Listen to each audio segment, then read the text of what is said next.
我们今天的主题呢就是螃蟹米粉汤了。有人给我建议，有鱼头米粉汤，为什么你不要想一想做螃蟹米粉汤呢？我们有另外一种就是海鲜米粉汤，里面不只是有那个螃蟹，还是有那个海鲜在里面。我觉得新加坡人越来越喜欢吃螃蟹啊，所以他们只看到那个螃蟹OK， 其他的海鲜被忽略到。是。这样的话，就是说我们的螃蟹米粉汤有可能是福州菜哦。那他们两者之间真的是有一个关系。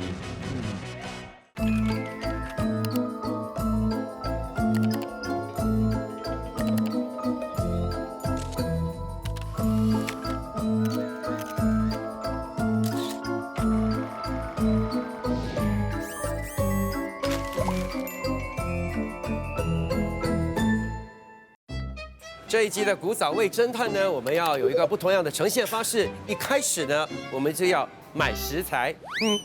可是你还没去寻找古早味啊！哎呀，什么鬼声音来的 ？Anyway， 过程啊不是很重要，重要呢是结果哈。Ryan， 有人叫我啊？谁呀？我在这里。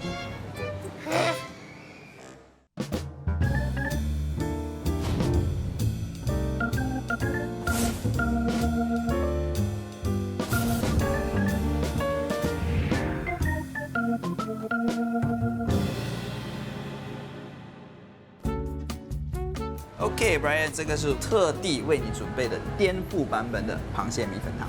其实我这道菜呢，虽然它的汤头啊，还有呈现方式是有点中式，可是其实是有融合了一点法式的烹饪技巧。因为我是毕业于法国蓝带厨艺学院，甚至主已经跟你说了啦。我们今天其实的主题呢就是螃蟹米粉汤了，所以现在我先看你颠覆版本啊。我的这个版本呢，我用的是爱尔兰的螃蟹。螃蟹呢，我们是先蒸熟了，把肉剔出来，然后我其实是用了牛油把它炒香了，然后用绍兴酒给它一个调味，然后我也加了一些腌制过的海草，然后还有葱啊、香菜点缀。OK， 那上面的是什么来的？我选的是母蟹，所以那个蟹黄。哦，这些是蟹黄来的哈。对，蟹黄。因为我老花了，我还以为是 carrot 嘞。这是蟹黄，然后是用自家做的昆布牛油炒的。哇。很多在外面我们吃过的螃蟹米粉，就尤其是沙煲螃蟹米粉，它的白汤都是加了蛋奶。我这个呢是纯粹用了广式的白鱼汤。鱼呢，我是用了石斑鱼，它是胶质比较高的，所以它就有猪骨汤的那个口感。对，很像你去那个中餐馆哦，然后你喝那种非常浓郁的那个上汤。是，没错。好吃。谢谢。可是重点是哈，你对我们这一集有什么看法吗？哈，因为它不像我们其他的菜肴，比如说港式烧腊，是，或者是福建炒虾面。从那个名字呢，你就知道它是来自哪一个籍贯的，它用的那个食材是什么，然后你可以可想而知，你会知道它的那个历史。不过这个螃蟹米粉汤啊，我只能说，我知道它里头有螃蟹，它有米粉，然后它是汤的 ，That's all。那要不然我们就先从本地卖螃蟹米粉汤比较有名的店下手。好，我懂你讲哪一间。很多年前我有拍过他们的。Hello， 来，孙老板、各位你们好，好久不见了。当我们说要做这一集的时候啊，我们在网上搜罗哈，就一直看到哈你们三兄妹的那个名字跑出来了，喜欢吃螃蟹的人哈都会来找你们啦。所以你们一开始就是完全是卖螃蟹的啊？不是的，我是70年代开始做这个生意的，开始的是普通猪炒罢了。只是等到我要搬新的地方，在 West Coast 那边的时候，有人给我建议是汤姆。哦，唐武叔啊，他给你什么建议？有鱼头米粉汤，为什么你不要想一想做螃蟹米粉汤呢？那我就跟我的投手也是我师傅来了，跟他研究蛮久了才成功。所以说，你的这个螃蟹米粉汤的灵感是来自这个鱼头米粉汤的。对，坦白讲一句，我们就这行啦，大多数的东西是拿来改的，改了就发明一个新的菜肴出来的。所以当年啊，当你研发出这个螃蟹米粉汤啊，那是什么年份啊？ 80年代末这样。哎，说的是对，哦，来了哈，哇，你的单命很好嘞。啊，就是这个螃蟹米粉。看你这个汤底啊，是这个奶白色的，所以你们是有加奶的吧？蛋奶，如果没有加那个蛋奶啊，这个汤颜色不是这样的，不好看。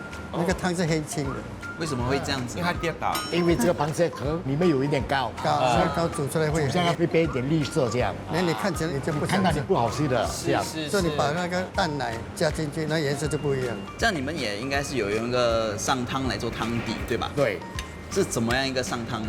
用螃蟹熬出来的，不加鸡肉，也不加不加猪肉不加。我们大多数是买那些小蟹啦，少了一只钳子啦，便宜，他们少不了卖不去，我跟他买回来熬了。我们最重要是要它汤，不是要那个螃蟹啊。所以煮的整个过程是怎么样的呢？哦，螃蟹砍了啊啊，就把那个泥土洗掉了，一起煮哦。你不用姜啊？有有啦，也是有姜啦。有，那你们的螃蟹米粉用的是泥蟹，对吧？对那有没有分公的和母的？煮法一样，没有分，只是母的你可以吃到那个蛋，公的你可以吃到它这个膏，不用炒过的哦。不用炒。可以，哦，哇，它很绝对哈对，不可以。炒了就不甜了，秘诀就在那边。像调味方面呢，它的调味料只要是一点啦，糖啦、盐啦、花雕酒一定有一点点。是，因为刚才我一喝的时候哈，就有那有点个酒味是吧酒的那个香气在里边。把这个米粉呢，当年用的是什么米粉啊？红口米粉，筒口米粉是什么米粉来的？干的，一包一包的，正好才拿来用。为什么你会用那个筒口米粉呢？那个是鱼头米粉那边拿过来的，我们在研究的时候就在那边顺便拿过来改，改到成功了，我们就照用这样哦。 OK 所以等到我们生意太好了，来不及了，所以我们就拿吃米粉比较快，代替筒口的。因为你要蒸那个米粉要有一段时间才能够软，要不然硬邦邦的。你们现在用的水粉和之前用的筒口米粉有什么样的区别？那个口感不一样，这个 texture 比较软一点，那个因为它是干的，比较粗一点。可是啊，你看啊，如果说我们今天的出发点是要还原古早味的螃蟹米粉汤哈，有点小难嘞，因为哈，他也只不过30多岁而已嘛，连你都还健在，还这样壮，直接叫你去厨房里面煮哈，就是那个古早味的了咯。这一集我不用了喽。真的你我可以白来收工了谢谢咯拜，谢谢呀，你走啦。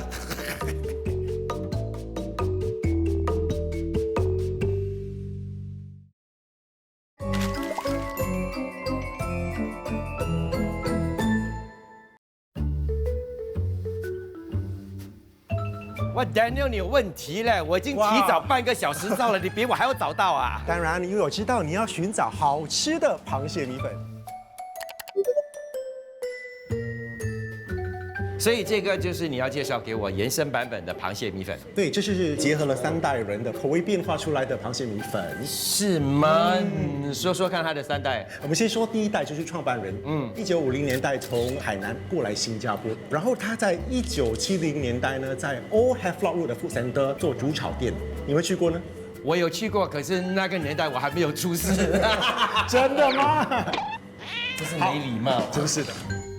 老板是卖半干吃的海鲜米粉，就是有加了肉片啊、鱼片、虾、梭冬等等的。那时候颜色是比较白色。然后第2代人他是女婿，他来自马来西亚怡保。那怡保人喜欢加黑酱油，所以他就加入了怡保的元素在里面。然后第3代人就是他的外孙，外孙发现很多新加坡人很喜欢吃螃蟹，什么辣加螃蟹啊、黑胡椒螃蟹，他就觉得为什么不要把2种不同的食物结合在一起？所以才会呈现现在的半干吃的螃蟹米粉。啊，原来如此。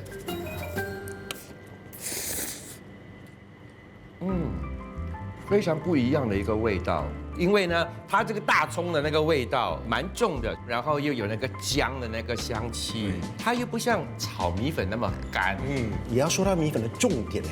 那个老板呢是花了很多时间找对的米粉，因为米粉太硬的时候咬起来的口感不太好，是太软就比较容易散掉。所以他找了很久才找到这一款不会太硬也不会太软的米粉。这半干是它本来盛上去的时候是有点湿，可是你越吃就会越干，然后米粉就越吸收汤汁，而且它当时是用肉骨慢慢熬煮而成的。无论是中式这个菜肴啦，西式菜肴啦，会煮的人呢，都会把螃蟹变成一个很神奇的一道菜。对，今天呢，真的蛮不错的，非常谢谢你哦的这个介绍啊。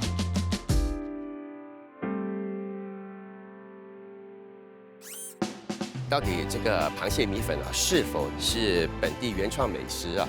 我觉得有这个可能性啊。可是呢，我们不能确定。我觉得呢，我们要从它的另外一个食材来着手。哦，是粗米粉吗？答得没错。筒口米粉是原产于中国福建省福州市闽侯县金溪镇筒口村的传统食品，当地人将其称为粉干。相传起源于清朝道光年间，100年来，筒口村人不断地延续保留粉干的传统制作工艺。筒口粉干有久煮不糊不断、食之爽口、便于储存的特点，是原乡福州人的主食之一。那粉干呢，在中国福州当地的江湖地位啊，就好比北方的面条，是大家每天都会吃的一个食物。你的意思是说，螃蟹米粉有可能受到福州饮食文化的影响？是否是有关联？那我当然不清楚了。所以呢，我就请了不止一位哦，而是2位高人。那第一位呢，就是福州会馆的副主席，我叫他洪大哥。第2位呢，就是售卖福州美食的一位马来西亚福州人。那希望从他们2位身上呢，我们可以多了解这个福州美食与它的那个特色。洪大哥，来，请坐。洪大哥，坦白说了，我对这个福州美食的认识最多只是福州鱼盐而已嘞。然后这个福州美食在新加坡普遍吗？是不普遍，因为南来的福州人是比较少。早期来的时候，他们带了3把刀来，3把刀就是剃刀、裁缝刀、菜刀，所以他们从事的行业主要的就是厨师啦、理发师啦、裁缝师。那早期的那些厨师的话，其实来的相当多啦。那真正做福州菜的福州菜馆比较出名的我们有季春园，还有新北京，他们是正式的酒楼。但是因为时局的变化，老一辈的厨师退休了，然后会吃福州菜的人也比较少，所以现在真正在新加坡有做福州菜的菜馆，可能剩下丽都。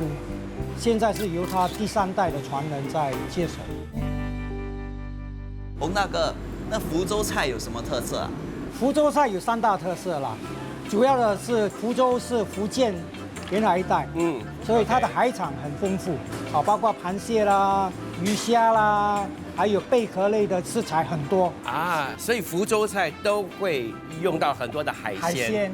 OK， 那是其中的一个特色。第2特色，另外一个特色的啦，福州的小吃多，比如我们有官饼，还有一个蚝饼。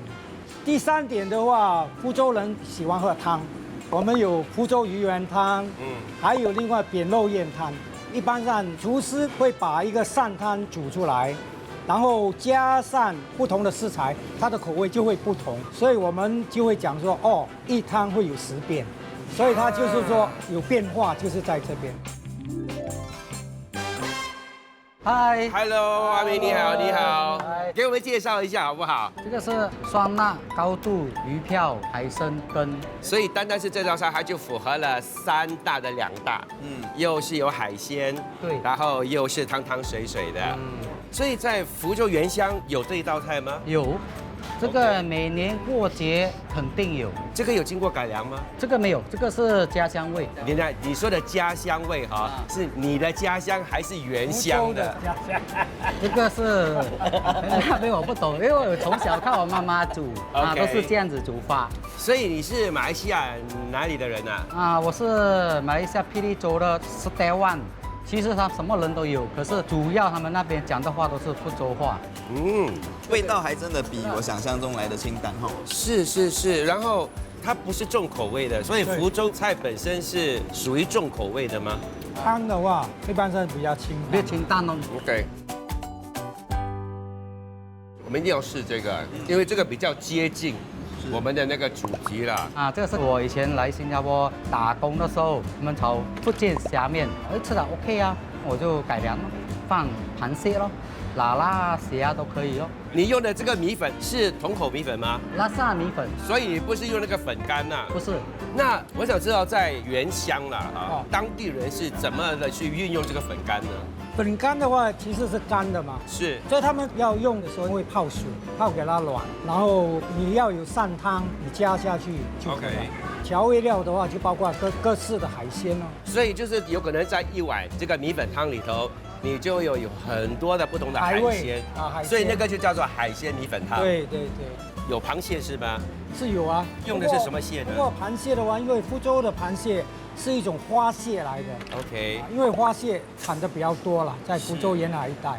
OK，这样的话就看来说，我们的螃蟹米粉汤就有可能是福州菜哦。也不可以这样讲，因为有两样，福州本身啦，你有没有听过螃蟹米粉汤？没有，没有啊。真正的说螃蟹米粉汤是没有。你们两个啊，你们什么时候第一次认识到有这个螃蟹米粉汤这道美食呢？应该是在80年代末到90年代初的时候。 OK，我相信可能是因为那个时候有大量的斯里兰卡的螃蟹过来，所以他们可能就专攻这个螃蟹米粉。所以呢，在福州原乡那边呢，就有那个海鲜米粉汤，他们用的那个米粉呢，都是桶口的米粉，所以听起来好像有一点关联哦。是。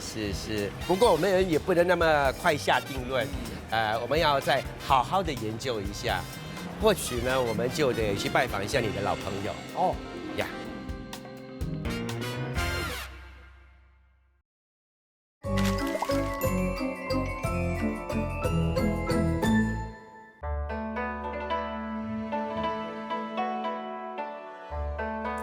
Chef Sam， 白羊你好，你好，好久不见了哈，哇，气色很好啊。今天要请我吃什么好料？今天我请你吃我自创的一道蟹王蟹肉鸳鸯米粉。哇，听起来很好吃。哇，一闻起来哈，我可以闻到那个螃蟹的香气，然后呢，我又可以闻到那个瓦黑哇。对，这个就是螃蟹米粉汤颠覆的一个版本嘛，对不对？对。跟我说一下，为什么会有灵感哈？我自创这道菜的时候，是因为刚好是在新年期间，就会用到螃蟹来做菜。螃蟹是希望大家在来临的一年可以横财就手。对啊，福甲天下。OK， 所以刚才你有提到这个鸳鸯哈，什么东西是鸳鸯啊？这里鸳鸯的意思就是有一个米粉跟冬粉在里面。哎呀，我最喜欢的呢，就是我可以看到这个蟹肉都已经扒好了。我们是用那个母蟹，母蟹会比公蟹好，它的蟹黄比较香。它有很多层次的那个味道。第一，你闻起来的时候呢，是那个蟹肉的那个香气嘛，然后又有花雕酒的这个香气，再加上那个姜片的香气，它就有一股非常浓郁的那个螃蟹的那个味道。我想应该是跟刚才你所说的蟹黄对。你可以跟我讲一下你的煮法是怎么样的吗？我们是用那个母蟹来先蒸，然后柴肉、蟹黄、蟹肉分开。我们是拿蟹黄加熬了6个小时的底汤，熬成那个蟹黄汤。哦，你是把蟹黄跟上汤一起来煮？对，然后我才炒那米粉。米粉我们炒香那个米粉，要给它那个锅气是比较要明显啊。过后再用蟹黄的汤去煨这个米粉，煨软它，然后我们会加冬粉在里面。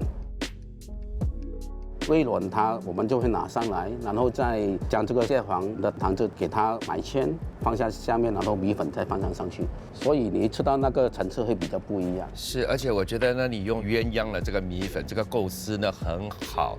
当你一用到那个冬粉的时候呢，它的口感又不一样，因为它比较有咬劲，它有一些的弹性在那边。是的。然后再加上不时不时呢，就有1颗2颗的那个鱼蛋就留在你的口腔里头嘛，跟它咬下去，它又跟它噗一下，所以是吃的时候呢，真的是一种享受。这一道菜呢，非常非常有诚意。谢谢。看似简简单单的一道菜。可可是呢，制作工序呢非常的繁琐，要花费的时间非常的长。现在只有2个字，幸福。幸。Oh, it's so good！ 哎，再多炒一盘，谢谢。好，可以。所以洪大哥他说了，早年呢他是没听过螃蟹米粉汤，不过他有吃过福州海鲜米粉汤。所以现在呢，我们要拜访的这个福州餐馆呢，它是个老字号来的，我们就看看他们两者之间到底有什么关联。好，走。2位郑先生，你们好。你们这里是一个非常传统的福州菜的一个餐馆嘛，对不对？它的创办人是谁？我父亲郑水官。郑水官哪里人啊？他是在福建省福州人，12岁到新加坡做杂工帮忙咖啡店。他在1969年才在 Campus Road 自己开这个餐厅。哦，以前我的爷爷，有几个朋友，他们是在 Tekka Market 卖螃蟹的，连他们有很多斯里兰卡螃蟹来，可是以前没有人喜欢吃斯里兰卡螃蟹。为什么？因为他们的想法以前是那个斯里兰卡螃蟹是吃那个死人的。这个江湖传闻我也有听过呀，所以他们才长得很肥美。对 ，OK。所以以前我爷爷是有卖那个，他是用花蟹来做那个冷螃蟹。所以他朋友就拜托我的爷爷帮他，他就拿斯里兰卡螃蟹来，也是同样的螃蟹的做法，就是煮了放那个冰橱。OK， 这样除了这一道啊，你们还有哪一道菜呢？是有螃蟹在里头的？因为我们今天的用意啊，就是要多了解这个螃蟹米粉汤的。我们这边没有螃蟹米粉汤，可是我们有另外一种，就是海鲜米粉汤，里面不只是有那个螃蟹，还是有那个海鲜在里面。啊 ，OK， 所以这个啊是在你爷爷的那时候他就开始卖了。对，他已经开始卖了。那通常啊是哪一些顾客会点这个海鲜米粉汤呢？吃这个海鲜米粉就是大家一个家庭来吃。因为这可以分几碗来吃。是。那么从之前你爷爷的时代的海鲜米粉汤到现在，你们这道菜有任何的更改吗？有更改，就是以前是用那个花蟹，是一整只的花蟹啦。对，一整只的花蟹，跟那个虾跟那个辣辣。那么这个海鲜米粉汤的汤头是有加蛋奶的吗？以前我爷爷的时候是没有加这个蛋奶，可是过后我们开始加，因为那个颜色看起来比较像样，那个卖相也是比较好。哦，所以之前是清汤的。对，是清汤的。所以爷爷的那个年代用的汤底是什么汤呢？是鱼汤吗？还是螃蟹汤？还是什么汤？鸡汤。鸡汤啊？老母鸡汤。以前都用老母鸡汤。像你们用的米粉是什么米粉啊？筒口，他们叫是筒口啊，筒口。OK， 所以是筒口米粉。这个是比较不一样的，因为这个米的成分比较多，所以它可以吸收那个汤比较好。你们还记得那个煮法是怎么样的吗？以前那个海鲜米粉是用那个蒜跟西芹爆香了，然后加那个老母鸡汤，然后加那个海鲜，放那个螃蟹。所以当我们说螃蟹的时候，是讲花蟹啦。花蟹 ，OK。然后米粉下也是煮一个3到5分钟。调味我们是用那个花雕酒、鱼露、胡椒粉，然后放在那个砂锅给它倒滚，然后才出菜。那这个鱼露有说指定从哪里来吗？我们只是用那个潮汕鱼露。OK， 那上碟之前你们还会多加些什么东西吗？通常我们上这个菜，我们会加这个油葱，然后还有这个猪油渣，因为那个猪油会给那个汤比较香。你现在才加，刚才你都让我盛给大家了。可是，开始你说用这个油来爆香那个西芹嘛，对不对？我蛮好奇的，为什么要把西芹给放在里头呢？因为有时候那个海鲜那个味道会有一点重，所以我们用那个西芹来给它平均一点，不会吃得太腻。那个海鲜是有去腥的。对。所以刚才你好像没有提到姜片啊，因为通常做海鲜类的东西，我们都会放一些姜片，也是有去腥的作用。所以现在就是说没有了姜，反而是用那个西芹来取代。所以这个是古早味的一个做法。对。所以这个市面上的螃蟹米粉汤啊，跟福州的那个海鲜米粉汤，他们两者有什么渊源呢？你们认为？我觉得新加坡人越来越喜欢吃螃蟹啊，所以他们看到这个海鲜米粉，他们就只看到那个螃蟹，OK， 其他的海鲜被忽略到了。是，久而久之，他们就开始专注了那个螃蟹米粉。其实这样子说，其实也蛮有道理的哈，因为毕竟很多人都说螃蟹米粉是在80年代末90年代才冒出来的，那他们两者之间真的是有一个关系，我们再三讨论。好，不过现在呢，大家就多吃多吃吧。来，好了。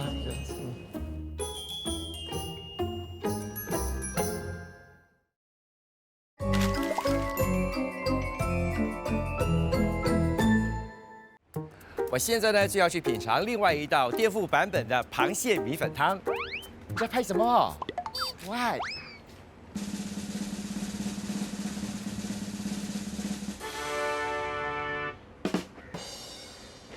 螃蟹对 chicken pie。What？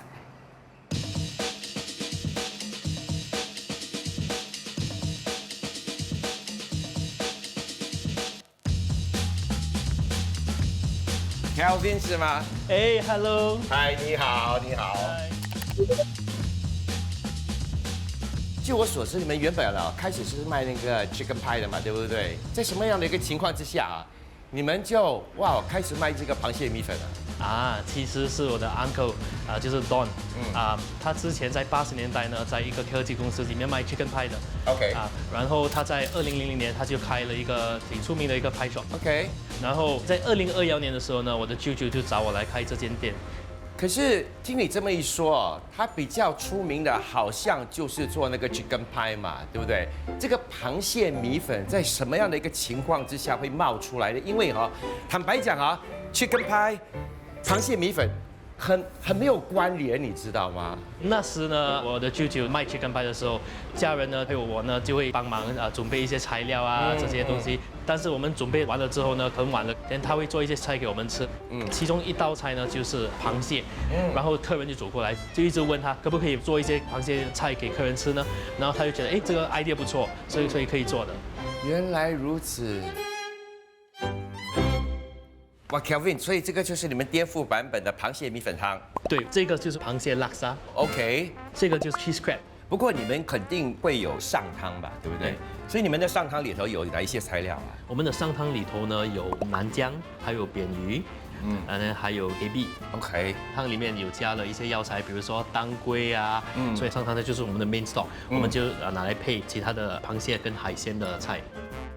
这个拉萨螃蟹我们是自创的人扒，所以我们有加了 shallots， 还有一些三包在里面，所以我们的汤底就是这样做的。就是那个拉萨的味道，只不过你用的就是那么大的一个螃蟹。通常你们是用哪里的螃蟹啊？通常我们是用斯里兰卡的螃蟹。为什么会想到做这个拉萨版本的这个螃蟹米粉呢？当时呢，我们的招牌菜螃蟹米粉汤呢，很多客人都喜欢吃，但是他们吃了一阵子，他们觉得不可能每天吃一样的菜嘛。然后我的舅舅 Don 呢，他就觉得他要做新的螃蟹菜，但是他又觉得要保留着新加坡传统的口味，所以他就尝试用螃蟹来做拉沙。因为螃蟹本身呢，它有蛋有汁它就进去拉沙的味道就变成很特别。是，所以你们用的粗米粉就是那种所谓拉沙米粉啦。对，就是拉沙的粗米粉。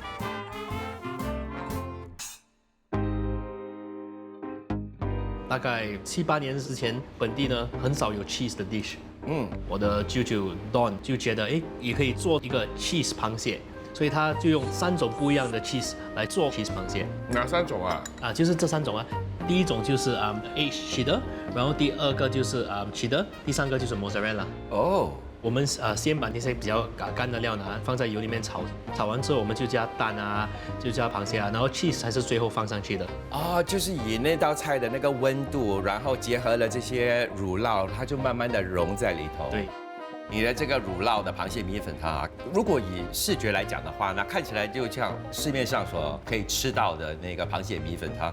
不过你的这个版本有那个乳酪非常浓郁的那个香气在那边，那个汤它就来的比较厚一点点，吃起来呢那个味道呢是完全的不一样。对，喜欢吃乳酪的朋友呢就可以尝试一下。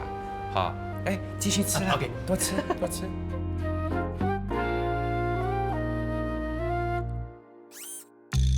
经过我们那么多天的调查之后，我发觉到我们这一集呢有点小难哦，因为呢这个螃蟹米粉汤，它是在80年代末90年代的时候才走红的。是。不过呢，安哥六就有说这么一句啦，其实呢有很多美食哦，它都有了一个前身的，就是经过人家的一些创意、一些改良啊，就变成新的一道菜。或许我们真的要从那一方面来着手，也就是说呢，要找寻的那一道菜呢，它一定要有其中的那3个重要的元素。一个就是螃蟹，第2米粉，第3汤。是。就好像郑小老板他所说的，当人家在吃这个海鲜米粉汤的时候哦，有个人太喜欢吃那个螃蟹，然后他们就忽略了其他的那些海鲜，然后干脆哦就有一个螃蟹米粉汤。所以最终我觉得，除了我们的3大要求呢，我们还原的那道菜，它一定要有一定的那个年份在那边。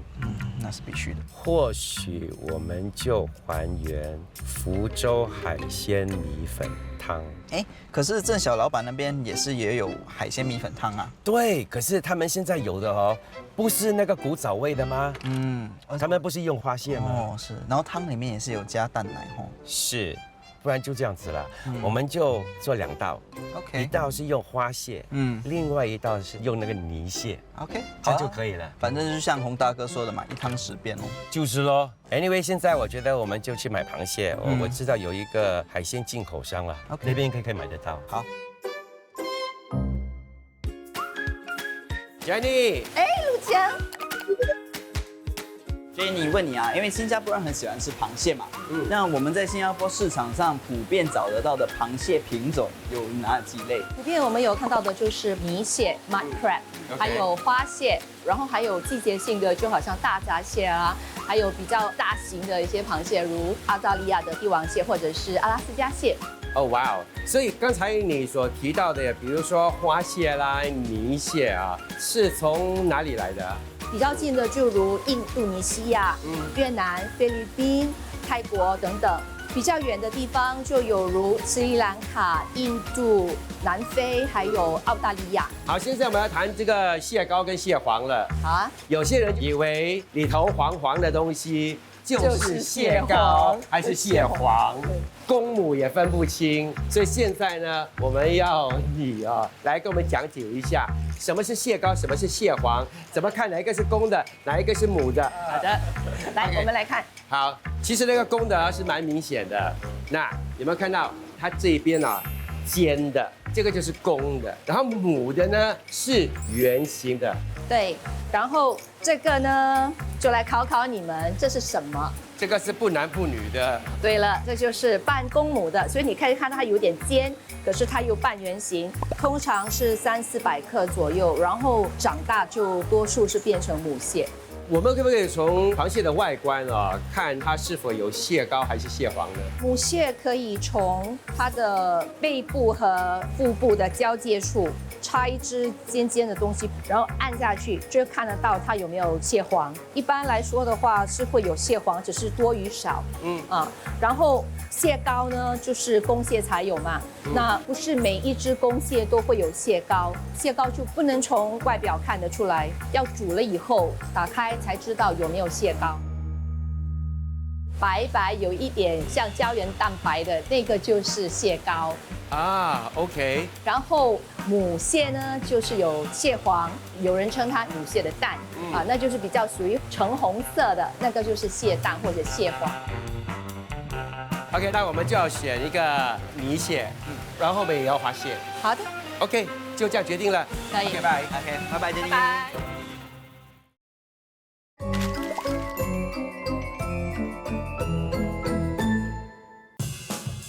经过我们多番讨论，这个螃蟹米粉汤的前身极有可能呢，就是海鲜米粉汤。是的，再加上呢，早期大家用的都是那个筒口米粉，所以这一次我们决定要还原的就是福州的海鲜米粉汤。第一个步骤，我们先把鸡处理一下。这个是老母鸡啊，老母鸡几岁的？不知道嘞，没有问。OK，所以这边已经准备好那个一锅热水了哈。对，我们只是稍微烫一下 OK 把它的血水去掉。这样的话，我跟你说，我就做我最喜欢吃的那个东西。猪油渣。这个东西有很多个不同的煮法啦。 OK， 最好的一个方法呢，其实呢就是加点水，哎，那对了，加点盐，然后呢不要盖，因为有时候你盖了那个盖，对不对？然后它不是有那个水蒸气吗？对。那个水本身呢又掉入那个锅里面的时候，它就开始噼噼啪啪。OK。所以这个老母鸡出锅了。之前我们访问的老板有说啦，用老母鸡来煮汤，是，所以就比较香啊。是。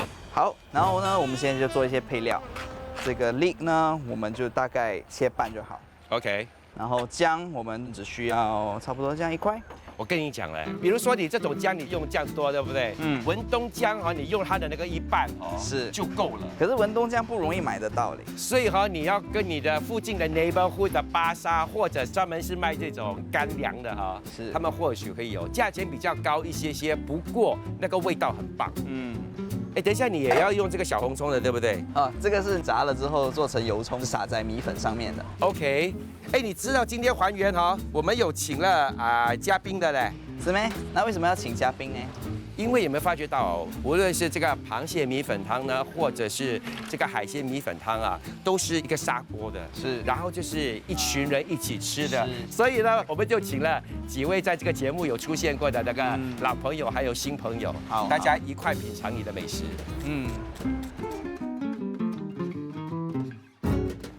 另外这2个食材，如果以古早味的做法的话，我相信以前他们是整个虾都放进去的，是，他们也不会说把它的便给挑出来了，应该没有没有这种事情的。应该没有。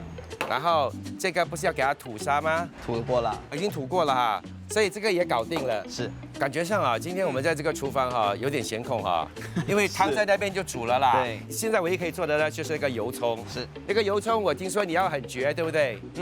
我们就是用这个猪油来炸，很好。我就先把这个取出来。好吃吗？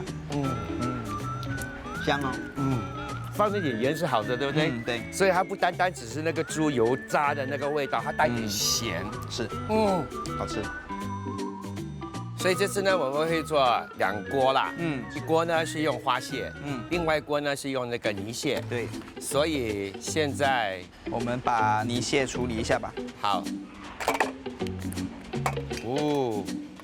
所以这个是它的鳃，对，鳃一定要去掉的。是。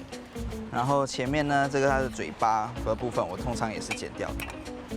这个葱油的味道哈，现在很好啦。然后这个油葱的颜色哈，又带点金黄色的，有没有？很重要的呢，就是火候要拿捏得好，因为你不要它变黑，然后那个味道就变成苦涩。呀。不要再偷吃啦！这个哪里叫做偷吃？偷吃是这样。那个是光明正大的吃。对，我这个叫做试吃，好不好？因为当厨师的，你不时哈，一定要试吃你煮的东西。你要知道哦，过一段时间它有没有变质。对，没有啊，还是很好吃。OK， 清洗干净了。你现在要做些什么东西呢？我们现在就要把它的蟹壳稍微敲一下吧。好。哇。这个呢就是我跟郑老板他们借的，这个就是他们的镇店之宝。哇，看得出有点年份哦。是。那我们先把这个蟹螯从身体分开，然后再用这个历史悠久的铁锤稍微敲一下，裂了就好了。那哇，谢谢。OK。花蟹的处理方法也差不多一样，只是花蟹还容易一些，因为体积比较小。是，所以看到花蟹呢，如果是有蓝色，然后还有花纹比较多的呢，这就是公的啊。其实花蟹的肉跟泥蟹比起来，当然比较少了。不过我还蛮喜欢吃的。对，因为真的比较甜，是肉质也比较细。是。对，泥蟹大只的还真的有点柴。是。OK， 我们要处理一下这个西芹。OK。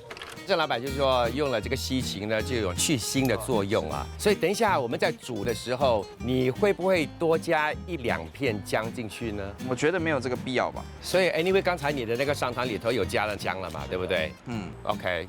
好的，我们的汤应该是好了，所以现在我们可以开始煮了啦。是的，很好。所以我们呢是先爆香这个蒜片和西芹。所以下一个你要加的是什么呢？我们就加这个清汤了。OK， 所以这个是古早味的一个做法啦。是的，汤一下了之后呢，我们就可以下螃蟹了。所以第一个我们要煮的是泥蟹的，对不对？嗯。OK， 颜色来了。所以他们以前是先把这些海鲜给煮熟了。对，让汤头更清甜。来，我们来调一下味。所以你加了鱼露，是因为也有老板们都说是用这个鱼露嘛？是有老板提到说用了潮汕的鱼露。是。我们现在可以加米粉了。嗯。然后这个是浸泡过后的筒口米粉。OK， 你那边准备好了哈？准备好了。我们拿过来了。很好。大的，哇！就是要有这样的一个效果，对不对？对。人家才知道我们的锅是热的。OK， 现在我们就会放一点花雕酒，是，然后我们再加一点点胡椒粉，很好。所以刚才是泥蟹，现在是花蟹了。是的，其实步骤是跟刚才的一模一样。我们换了，你现在变成 sous chef 啦 ，OK， 我来变成 stirrer 啦 ，OK， 这个感觉上会比刚才的那个来的鲜甜一点，因为我们现在会用的就是那个花蟹。对 ，OK，nice， 可以下米粉了。是，应该就差不多了。这样的话就可以上桌了。1、2、3，盖。